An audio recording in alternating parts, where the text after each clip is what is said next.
So I was on a coaching call when my wife burst through the door. You need to pick up your phone. Now, I looked down. It was my mom. Stevie, honey, they found something. Her voice trembled. What am I going to do? What am I going to do? Have you ever lost the most important person in your life? Growing up, I used to love when my mom would pick me up and take me to the drive-thru. And we would get, a value meal. And it was always a joy I would get in giving her the empty bag of food and seeing how happy she was to eat the fries at the bottom of the bag. And we all know that those are the best ones anyway, right? Seasoned, salty, tasty, delicious. My mom, she was my hero. She was my mentor. She was my best friend. And she taught me the value of being present. She used to love to say, just zen it, as well as the importance of building lasting memories and connecting as the key to life. So much so that it's at the core of who I am and what I do today. We loved having fun because you all know if it's fun, it gets done.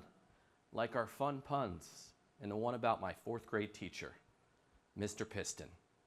She called him Mr. Piston his pants. And I told him, sorry, Mom. Or I guess better yet, sorry, Mr. Piston, if you're out there. Sorry.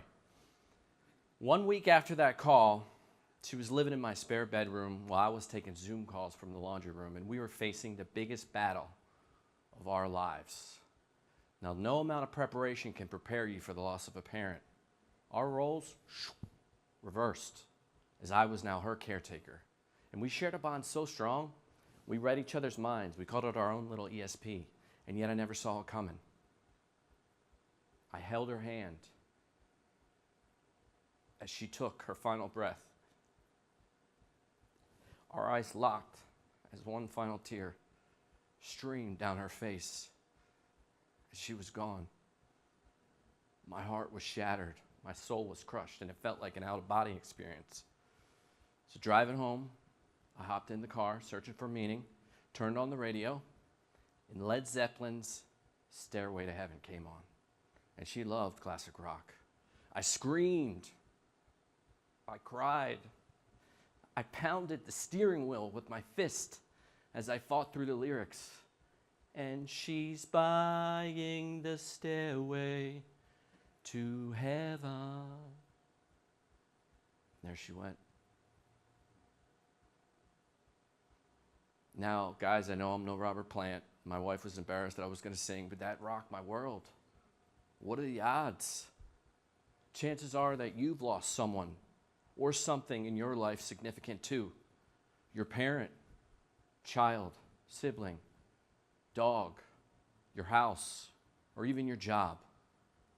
So today I'm going to talk about how I transform grief into a greater purpose, to reconnect, to rebuild, and to reclaim my power in 3 steps, and how you can do it too. First, I had to reconnect.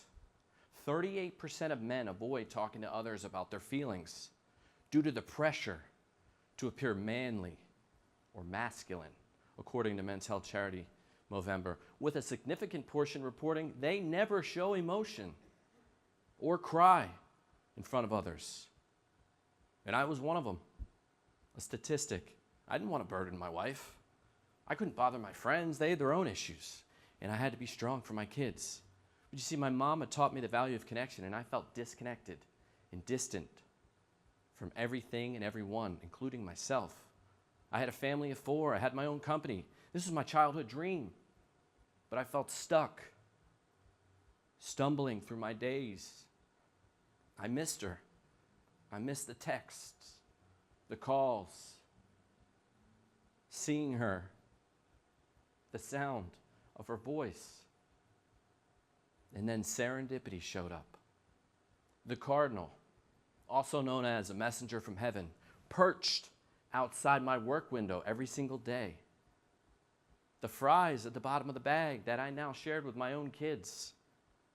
My daughter, Savannah, savvy, and her newfound love for writing and saying the same phrase over and over and over again. The phrase, love never ends.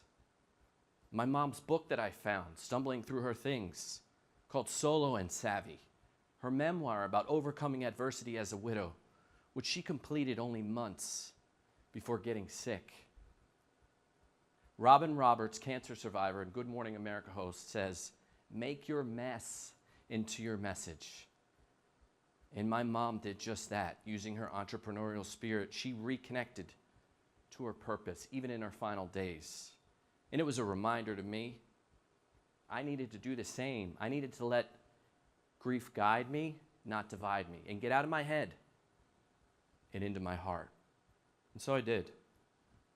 I restored a sense of meaning at home and at work. I worked with a client, Darren, who had lost a job that he worked 9 months for. And together we worked together. He found a love for coffee, and he started his own company, a drive-through coffee company in Carolinas, which is thriving today.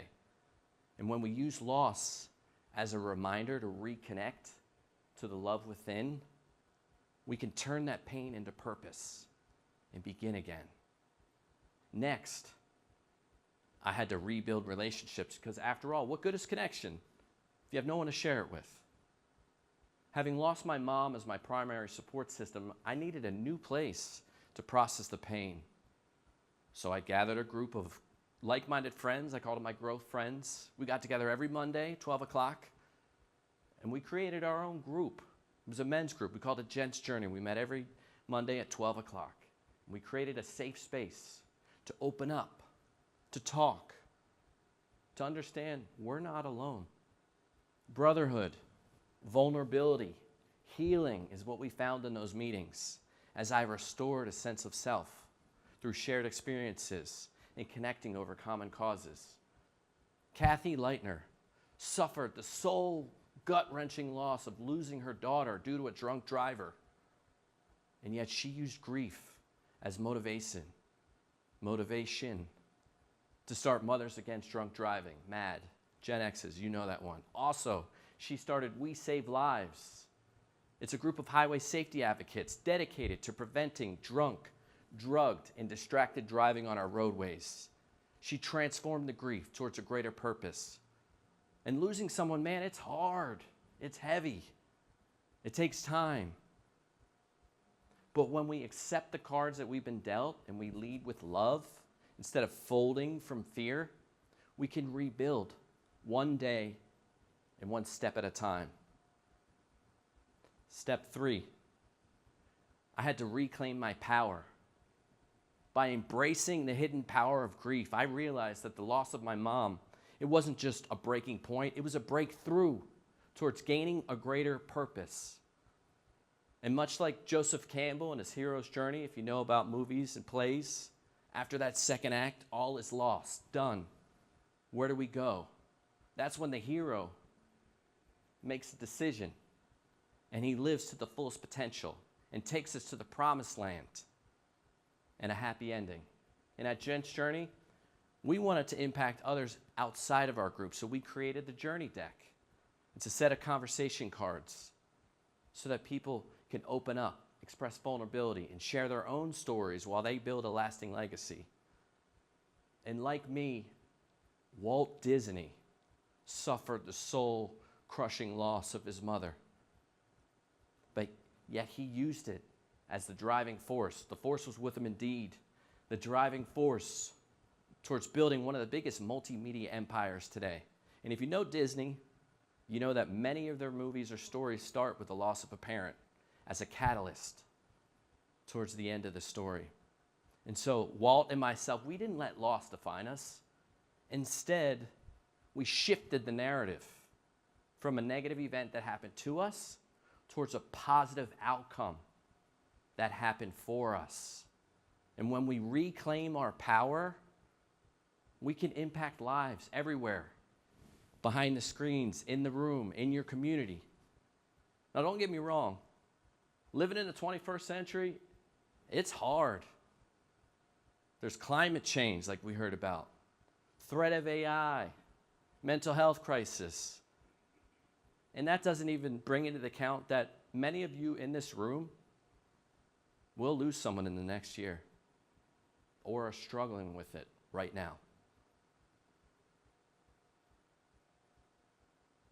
Pain is inevitable. Suffering, it's optional, as Buddha said. And we have a choice. And I'd like to welcome each and every one of you in this room to embrace the gift of grief, to reconnect, to rebuild, reclaim your power in these 3 steps. Number 1, listen to music, enjoy some tunes, take up a hobby, play tennis, pickleball. Find something you love, lose your head to love as you reconnect to yourself. Number 2, write in your journal, text your mom, your dad, join a support group, see a counselor, rebuild new and existing relationships with yourself and your community. And number 3, this is the most important one, make meaningful memories, start something new, and share your story and reclaim your power and your purpose today, starting right now when you leave this room. Loss is not the end, but the beginning of your next chapter. And as Rumi once said, goodbyes are for those who love with their eyes, because for those who love with their heart and soul, there is no such thing as separation. Or as my daughter says, love never ends. Thank you.